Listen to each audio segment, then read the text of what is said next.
Olá!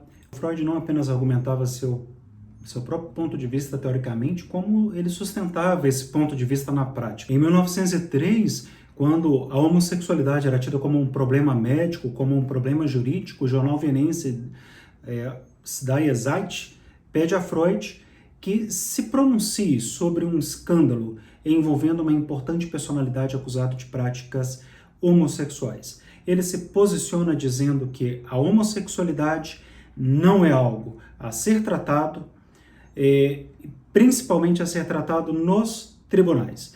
Freud ainda esclarece: eu tenho a firme convicção de que os homossexuais não devem ser tratados como doentes, pois tal orientação não é uma doença.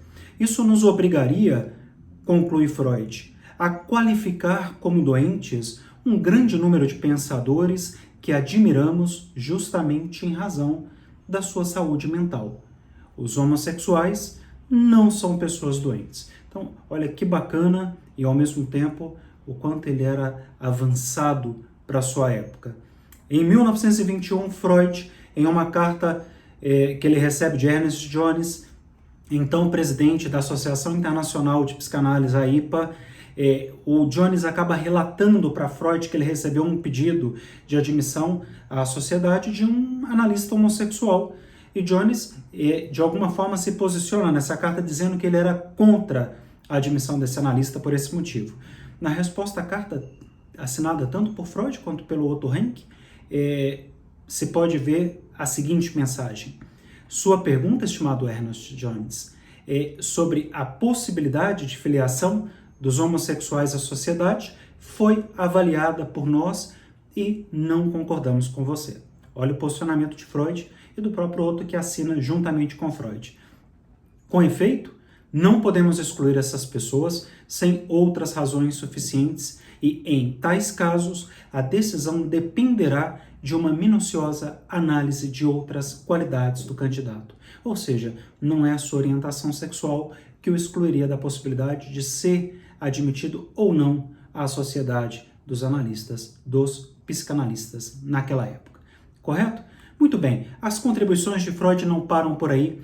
Em uma carta escrita por Freud em 1935 a uma mãe americana que solicita seus conselhos sobre seu filho homossexual, Freud responde: a homossexualidade não é certamente nenhuma vantagem, mas não é nada que se tenha que envergonhar.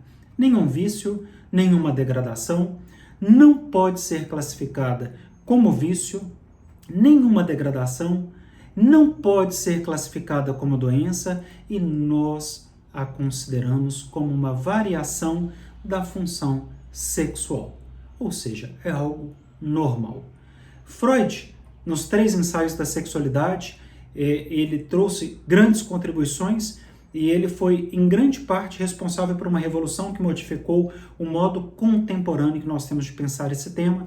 A teoria da bissexualidade humana, a teoria do complexo de Édipo possibilitaram essas 2 consequências. A primeira delas é a teórica, e desse ponto de vista, a homossexualidade passa a ser uma dimensão universal da mente, portanto, uma categoria como masculino e feminino em psicanálise são consideradas categorias mentais, independentes do sexo biológico do indivíduo. Outra consequência de ordem prática, verifica-se que na clínica e diz respeito à homossexualidade manifesta, assimilada ou não pela personalidade do indivíduo e que pode ou não apresentar uma determinada ordem de problemas clinicamente relevantes. Então, a categoria homossexualidade latente corresponde à produção de efeitos e à proliferação de sentidos na relação analítica, seja como tendência à repetição, como inibição de crescimento ou mesmo como transformação criadora, Vamos traduzir dessa forma.